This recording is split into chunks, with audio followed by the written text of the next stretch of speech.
Right. Always says something nice. It looks so pretty out there with all the paper for the students. I'm like, oh, it looks so nice. So I'll go celebrate, but then it's hot and windy here. With the fall leaves on the steps, well, I know. the steps, but Right. Yeah, I haven't been on those steps in a while. they get wrapped, so they look like they've been decorated. Right? I was reading something yesterday. The guy who played Freddy Krueger, his first job was scattering leaves for the Halloween set. I was like, oh, I thought it was like accidental. Everybody was like one leaf here to make it look, like it was festive or whatever. Oh, yeah, so it could be intentional, but yeah, this weather makes it feel like fall. Like we haven't had the Santa Anas yet. I'm not a big fan. They make everything so dry. Like it's not my favorite, but it feels like Halloween is on Friday. I have some things to share with you with your exam, in terms of like statistics. So, and then I obviously graded all your papers as well. So a lot of great progress. Only a few people didn't turn in an academic source. Almost everybody did. So that was the number one reason people lost points, and like giving me like a .org or something not academic. And which means you got half points for the source. So from here, you work on the final paper, which is due on the 19th of November, right? So we don't have a break for Thanksgiving, which I think is a shame. But my kids have a break, so I'm taking that week off, and I planned that from the beginning. So we will have a break. You can decide what you want to do with that with your other classes, but we won't be meeting Monday and Wednesday of that week, so I wanted to have it due before then, so you could, in theory, enjoy your holiday if you celebrate Thanksgiving. Don't want you to be stressing about a paper while you're eating. You want to enjoy that big meal. So I'll have all my family with me. I don't know. That's always drama. But Okay, so no on the 24th and no on the 26th. yeah, and it's on the syllabus, right? But yeah, the 24th and 26th, I have down a plan absence. So there won't be an assignment or anything. It'll just be a week off. Well, I might have you read, I put on there chapter 11. I don't normally cover that because it's related to sex disorders, which is optional for this class. I think it's interesting information and good to know. So I typically assign like a little like reading thing with it. And then I teach human sexuality. If you're doing in the spring, because you want to know more about it.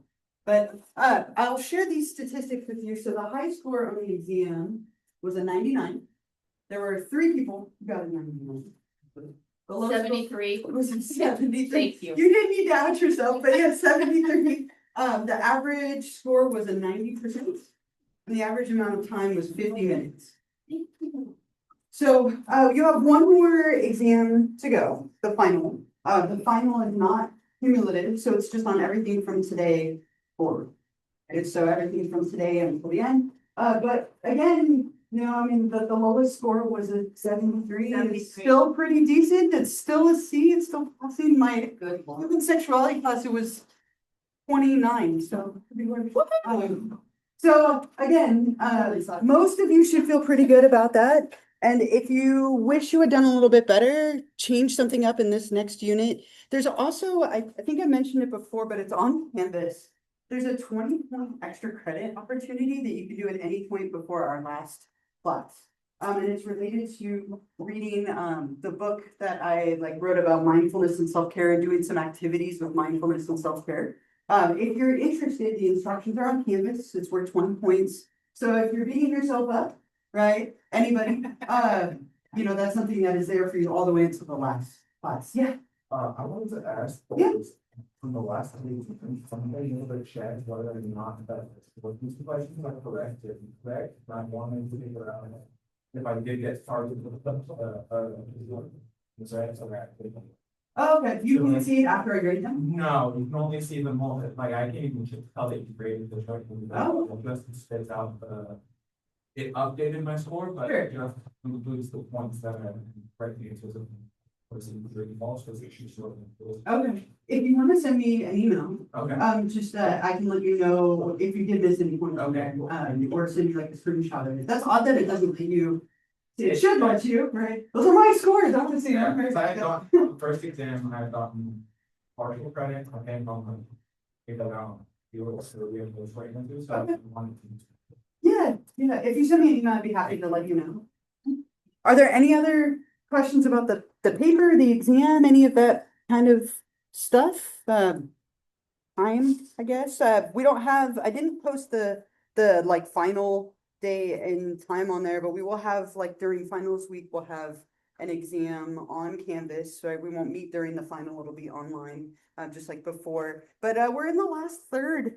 Feels like it was just like not that long ago. It was like day one, and now we're in the last third. So it always feels like it goes quick from here. Oh, and I brought you candy because it's the day before Thanksgiving. I'm thinking of Thanksgiving, day before Halloween, class was. And my kids were like, okay, on Saturday, can we put up all of our Thanksgiving stuff? It's kind of, they're already talking about, we always make this dip for Thanksgiving. They're like, can we make it Saturday? Like, cause all the stores have Christmas everything already. So they're like, moving on. Like, you can't think about Christmas until Saturday. Saturday, fine, but not till Saturday. Anyway, I know. Well, that's a pipe dream, but like after Halloween, at least.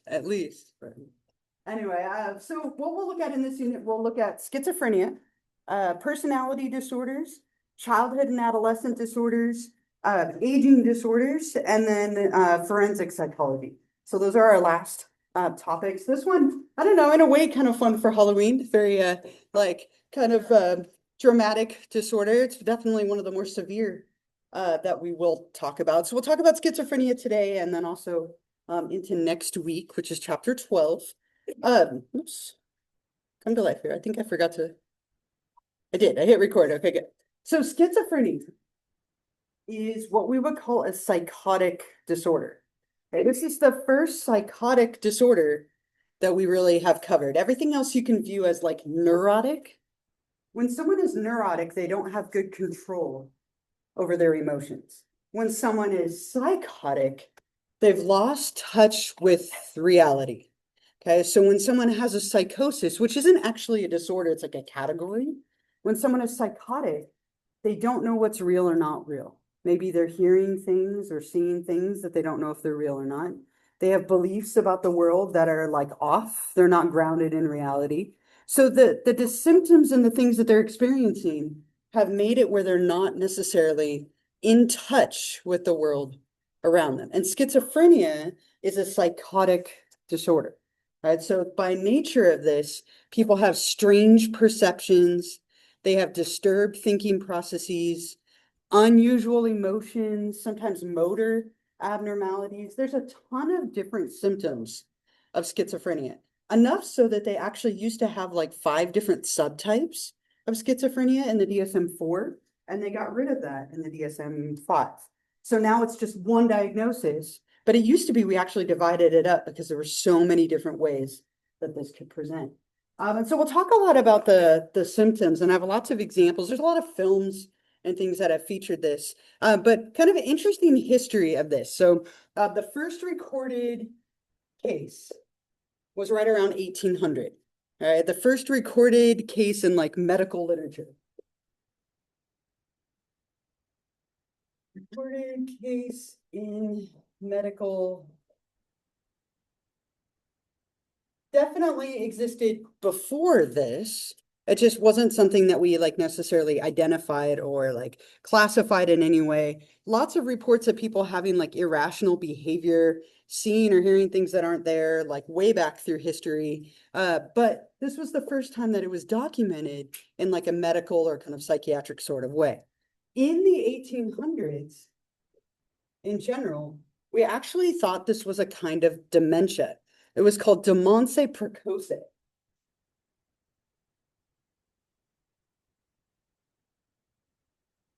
Which translates to early dementia. Dementia is stuff like Alzheimer's, Lewy body disorder, things we'll talk about when we get to that chapter. The interesting thing though with dementia, as of now anyway, dementias don't get better.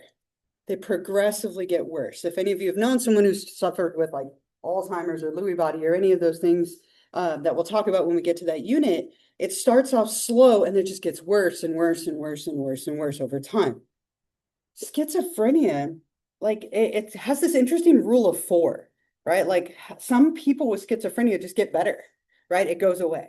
or other people, it never gets worse, right? There's kind of like four different like common outcomes with it. So this didn't really fit, but for a lot of years, we thought it was a sort of dementia because people were acting odd. They had strange like perception. They didn't know what was real or wasn't real. In 1908, we termed the coin schizophrenia, which comes from schiza and phren. It literally means a splitting of the mind.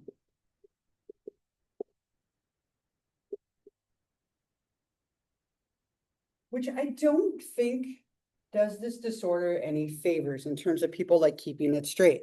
There's a disorder that this is almost always confused with. Does anyone know? Any guesses what it would be? Yeah. Yeah, split or multiple personality, dissociative identity disorder, because there is more than one personality. In schizophrenia, there's only one personality present, but the connections in that personality are very split in terms of like everything's fragmented, you don't know what's real. But I don't think that this helps that like confusion. And then the media doesn't help either. They love to combine them together to make things more dramatic, where somebody has like dissociative identity disorder with the hallucinating and all these things. That doesn't help either. But in 1908, we got this term schizophrenia, and we've run with that ever since. And again, a psychotic disorder, meaning that you've lost contact with reality.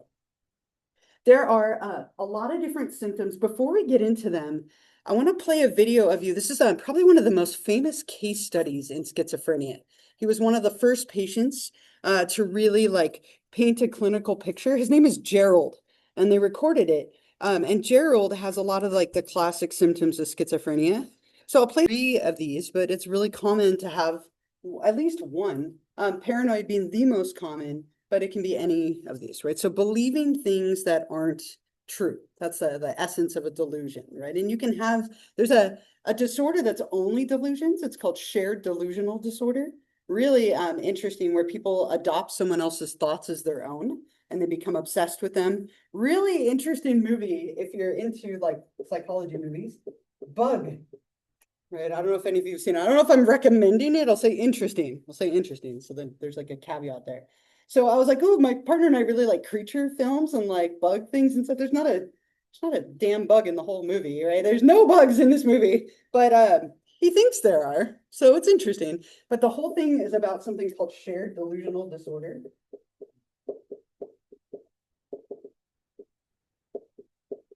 Where you pull somebody else into your delusions. Right, really fascinating. I don't know if it's a good, but fascinating. But delusions are really common.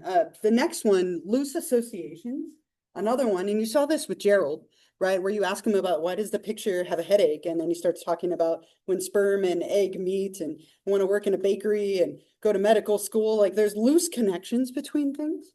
And this is really common as well, where you have rapid shifts from one thing to another. And in that person's mind, they're connected, but on like a common train of thought, not at all.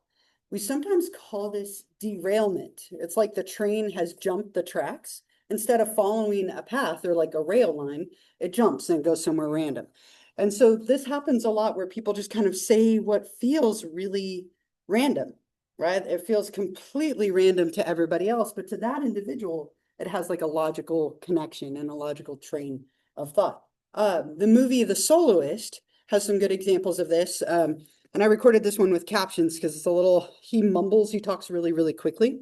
But let me play this example for you of what loose associations can really, really loose. And that's very common with this kind of just jumping all over the place.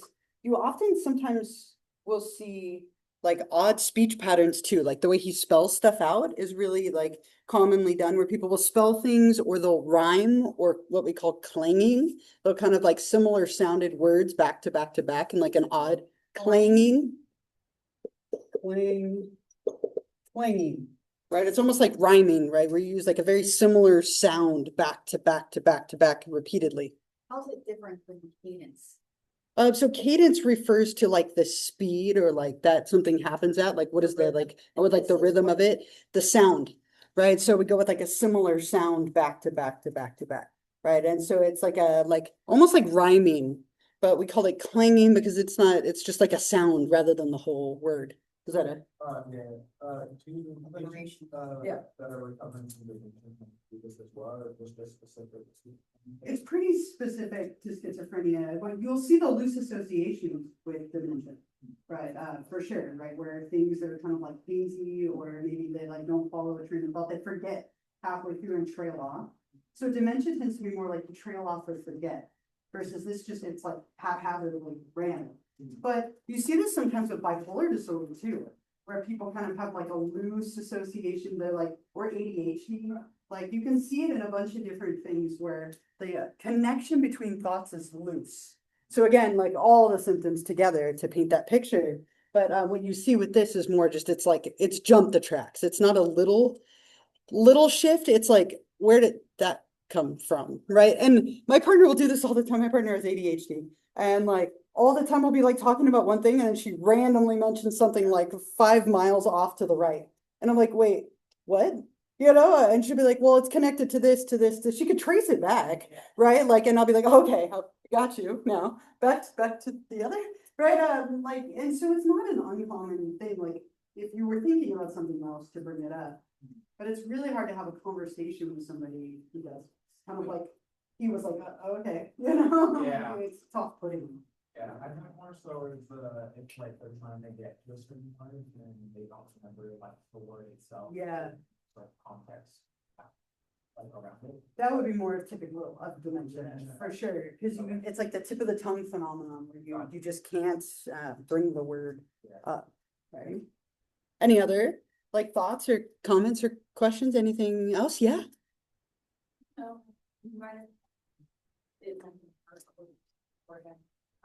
but, what about schizoaffective? Is that? Yeah. Part of the DSM ended up being all together?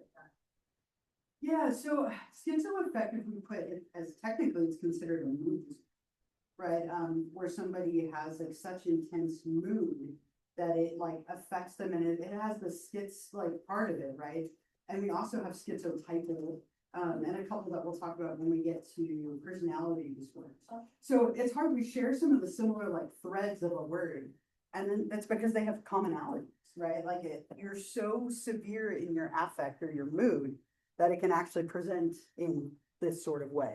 So that's where, again, you have to look at like the whole picture, and it can take a while. I mean, clinicians make mistakes all the time, right? Like you might go see somebody and they diagnose you with dementia, and then they keep meeting with you, oh, actually it's this, you know, or ADHD, but oh, actually it was this. Like it's very easy to make a mistake when you don't have all the information. Yeah. Religious. Sure. Told, I don't know, was the way that was the most common ones. Is that true that it's common ones? Yeah, right. People have like, and it can manifest as like you are, you believe that you're a religious figure, but it also could just be like the wholehearted adoption of religion to the point where it's sort of delusional, right? Like a lot of people are religious, they believe in something bigger, but it's that like you go to a farther degree where it's very out of touch with reality. Would you say that is very common, like the cult mentality? It could be, yeah, it could be, and that cult mentality is almost like the shared delusional disorder. And there've been a lot of cases of that where like a cult leader will lure people in, and they all kind of adopt that mentality. And then sometimes, you know, like it's like a massive sacrifice, like that they have to do, or you know, it leads to awful outcomes. But yeah, religion can be a fine delusional line at times for people, right? Like if they go too far with it beyond the like accepted like norm. Yeah.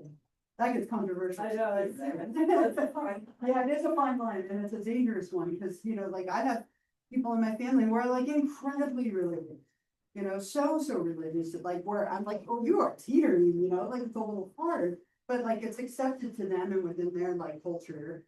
And so is that like a cultural thing, or is it, and then it gets, you have to look at, is it affecting things, is it costing relationships, you know? I think it's disturbing situation, it's like not disturbing Yeah. themselves or anybody else. That's not a problem necessarily.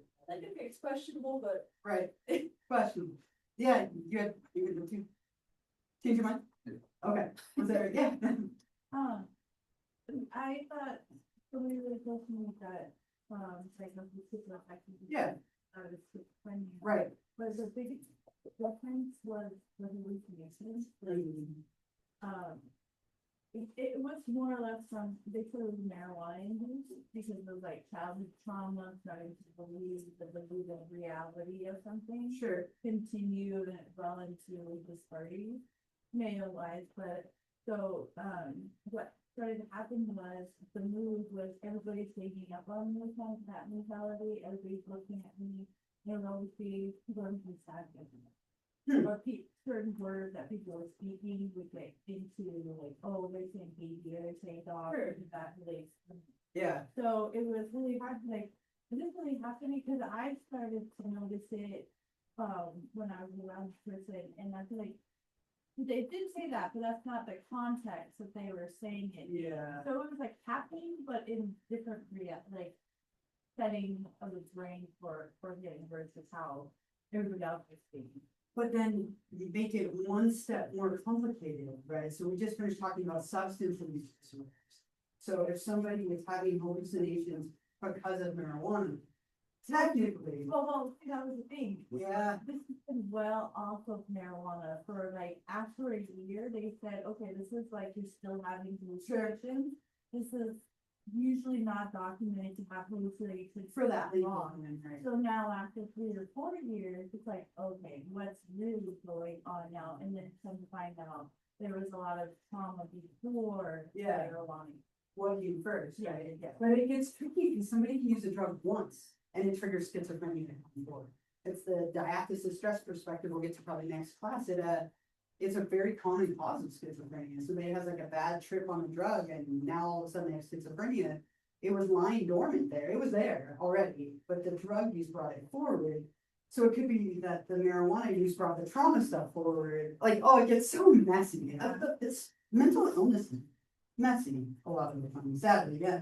I apologize if I missed it, but can shared delusion be all three types? Oh, yeah, it could be any So, combination. shared delusion, shared delusion. Yep.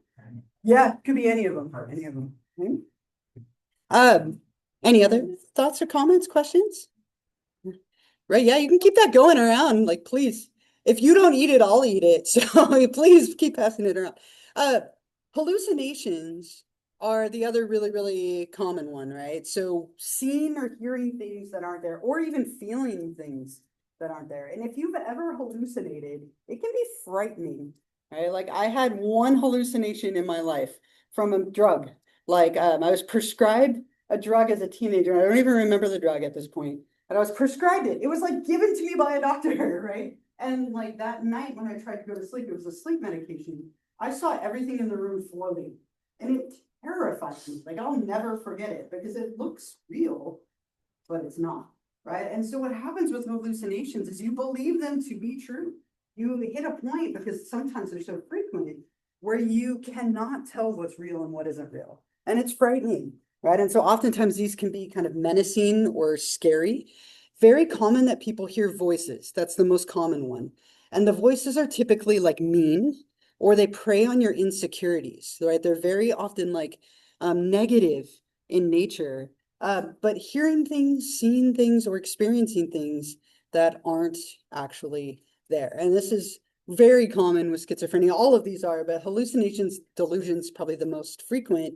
Also in The Soloist, of an example of that with him, and I'll play that for you, where he hears and sees things. So he has like all these delusions of paranoia and like conspiracies that you saw out in his like little garage.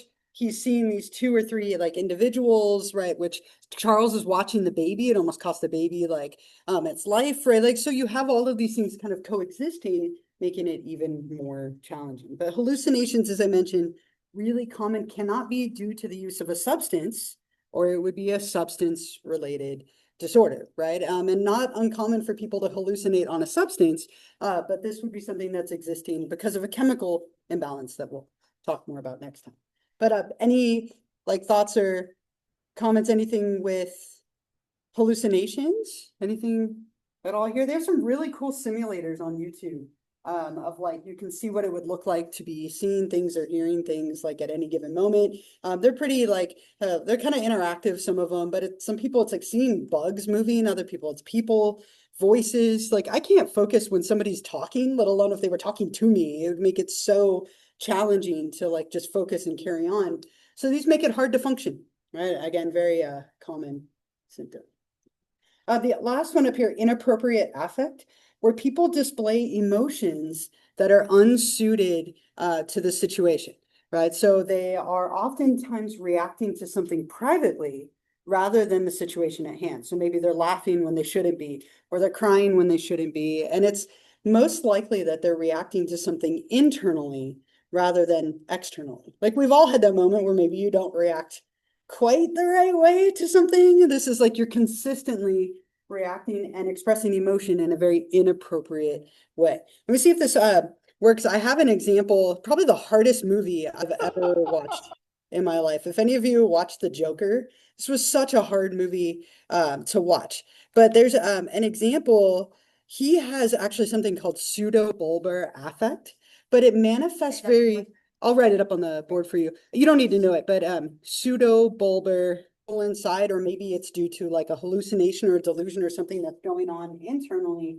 But you see that a lot as one of the positive symptoms that you have what we call inappropriate affect, right? And this would be the hardest one to distinguish with schizoaffective disorder because that one is all about affect. But you're displaying emotions that are unsuited to the situation. In his case, right, he laughs constantly, even though it's like completely inappropriate to be laughing in that moment. So these are all the positive ones. Any other like thoughts or comments? The negative ones are much less involved. They go pretty quickly, but anything else here? Yeah. So much better for the teenagers that I knew, that I raised. Ding, ding, ding, like, Okay, yeah, you know, sure. they're all kind of like delusional, like everything's about them. Yeah. You know, lose associations like, Mhm. well, so-and-so wore this, Right. because I wore it yesterday, so you Yeah. know, lose just the whole. All of them, right? Yeah. Nailed each one. Yeah, and like it's tough. Younger people, whether it's teenagers or children, can have schizophrenia. But that's when you have to look at like what's developmentally normal, because it's so normal to be like out of touch with reality a little bit. Like there are common delusions, like imaginary audience, for example, thinking everyone's watching you and staring at you. Kind of typical. Like, Yeah, that's so I typical. was like, wait, typical? Yeah. Typical? Bless you. Wait. Yeah, so you have to look at what's typical. Mhm. And there is something called childhood schizophrenia. Okay, really hard to distinguish, right? So like children oftentimes see things that aren't there. Or they say that they see things that aren't there. My daughter Emma used to say, and this I was ready to move. Okay. My daughter Emma used to come into our room at like 3 a.m, which we already know is like a bad time of night for horror movies, right? 3 a.m. She'd come in and be like, the woman in the corner won't stop talking to me. I was all like, what is your mom? Let's have your mom deal with that. Like, no, spiders and ghosts, that's not me. No, no, no, no, no, right? She would literally be like the old woman in the corner, right? And we were talking about this with her like 3 or 4 days ago. And she's just like, no, I don't see her anymore. That's good, right? But it was always like the woman in the corner. It was always the same old woman, right? And I'm like, great, our house is haunted. I'm ready to move. Like, and I'm pretty sure our house is haunted anyway. Like my partner grew up in that house and she says it's haunted. I believe her, right? There are like times where I'm like, I heard a collar running down the hallway and there's no pets in here right now. They're all outside. So that's great, right? Like, but in children, they often say stuff like that. Like, I wanted to worry about it, but if she just grew out of it. Right now, if she was still saying it at 11, I'd move, but I'd also be worried about it. But like, it's really common for children to have imaginary friends, to see things that aren't there, to come up with stories. My nephew used to tell stories that he was born in the back of a taxi cab. Like, you were born at the hospital. What are you talking about? He'd be like, no, I was born in the back of a taxi cab and some random guy named Jake delivered me. I'm like, from State Farm. And he's like, no, not Jake. Right? Like, it was just like, we'd have this whole conversation and he would just make up stories. They were completely unreal. Right. And so it's sometimes really hard to tell between like an active imagination and childhood schizophrenia. It's pretty rare to be diagnosed with it, but it is a thing too. So like looking at what's developmentally normal versus what is like kind of beyond the normal. Yeah. But being obsessed with yourself and your own reality and reacting inappropriately and all those things fairly typical of that age. So Isn't like 23 the age that it's primarily diagnosed in? in your 20s is really common. Yeah. So 20s for like so some differences between men and women, but yeah, in your 20s is when it tends to appear. Manifest. Most commonly. Yeah. Yeah. Can diagnose you, like if it's substances, they can't diagnose you then unless you're like off of the stuff. Right, for like a good period of time. Yeah, otherwise it'd be drug induced schizophrenia, like whatever drug it was, drugs. So these are the negative ones, not bad, but like deficits.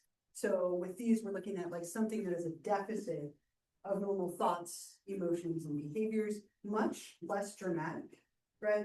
Typically like much less impactful as well. So you get a lot of like, not a lot of speech, not a lot of emotion, not a lot of energy, and social withdrawal, right? Are very common with these. So alogia, which is the first one up there, is sometimes called poverty of speech, right? So somebody who does not talk, right? They maybe say very, very little, or maybe not at all. Sometimes that's common. And like some people are just quiet people. Like one of my brothers, he like barely ever says anything. Like he's like a one-word texter, right? Like and painful to talk to on the phone because he doesn't say anything like ever. I'm like, are you still there? Like, and that's some people are just that way, but this is like extreme poverty of speech. You don't say much, sometimes maybe even nothing, right? Like completely like silent. You also see things like flat affect, where you don't express a lot of emotion. It's just like you're constantly just flat. There's no up or down. You're just like always in the middle. So it's just like a lack of response, a lack of speech, a lack of response, and so on. Yeah.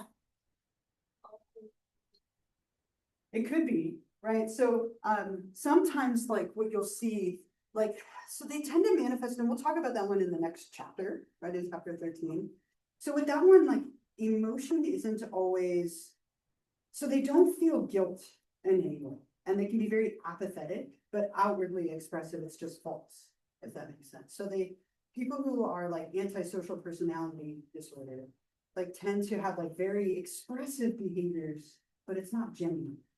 All right, versus this is just, well, it can appear that way, but it's not the most often. They don't tend to think. Oh, it could be very fake, but this individual typically will not fake it at all, right? So they will just stay flat versus someone who has antisocial personality might fake it in order to like fit in or not make waves. This person would not fake it. They would just embrace it, which often like these things lead to this, right? Like if you have no emotion, you don't speak, and you're not willing to do anything, makes it hard to hang around other people. And so then they tend to isolate themselves, and it only makes it worse. Yeah. So those are like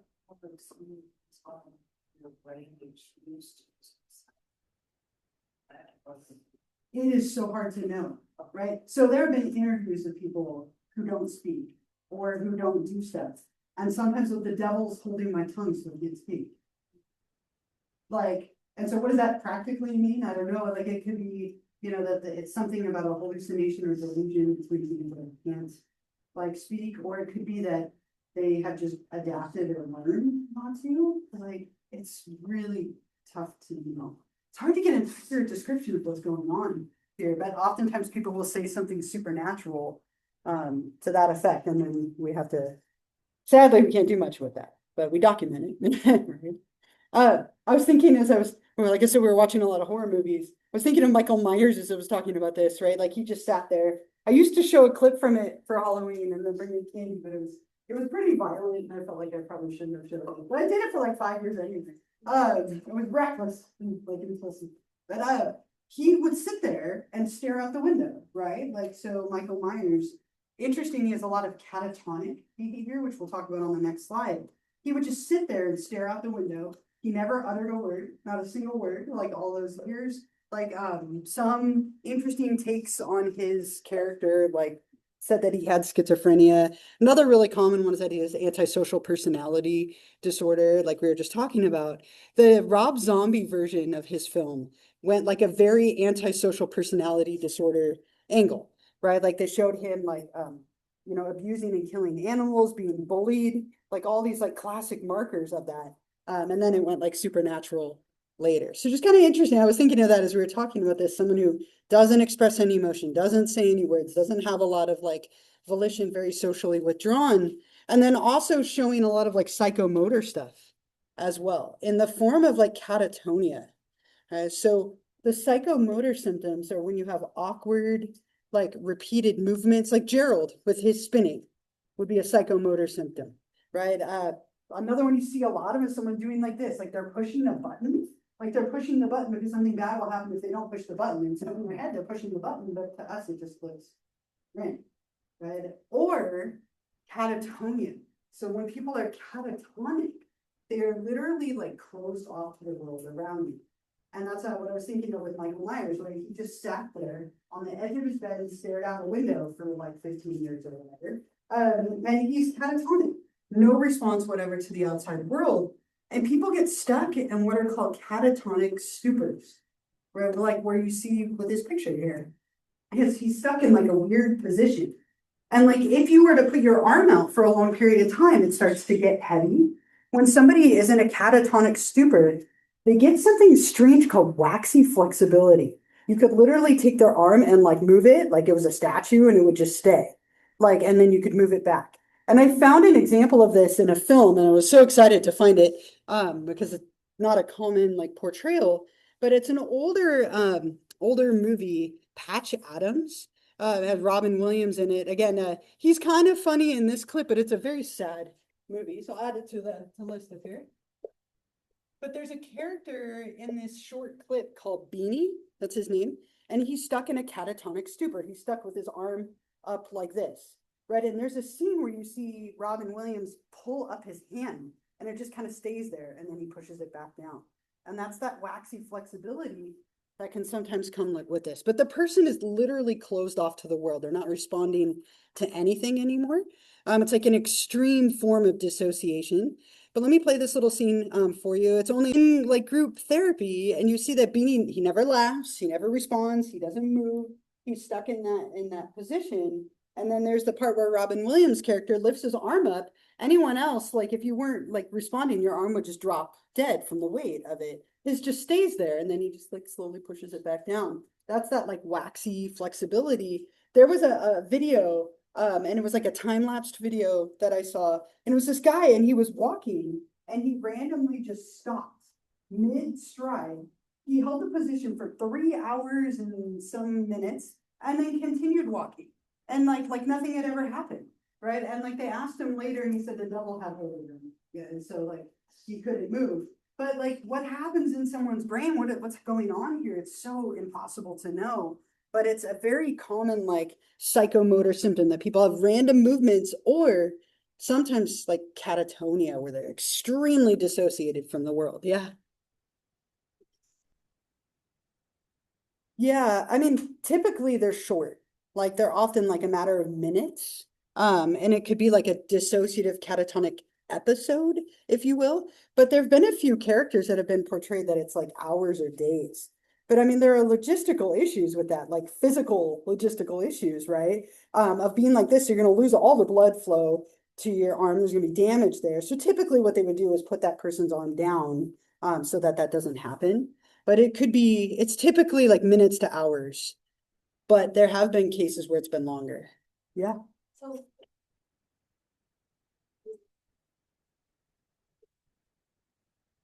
Right.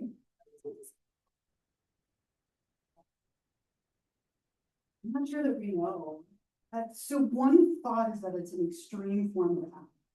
You don't care enough to even finish the movie, right? Like, that's like that loss of volition on the last slide. But it feels like there's gotta be some kind of like neurological glitch that happened that shuts you down, right? Almost like someone had like a seizure or a stroke or something that like removes your functioning. It's something we don't know a lot about. It's not like extreme cases like Beanie, like that one aren't very common. but they've been portrayed a couple of times in like film, yeah.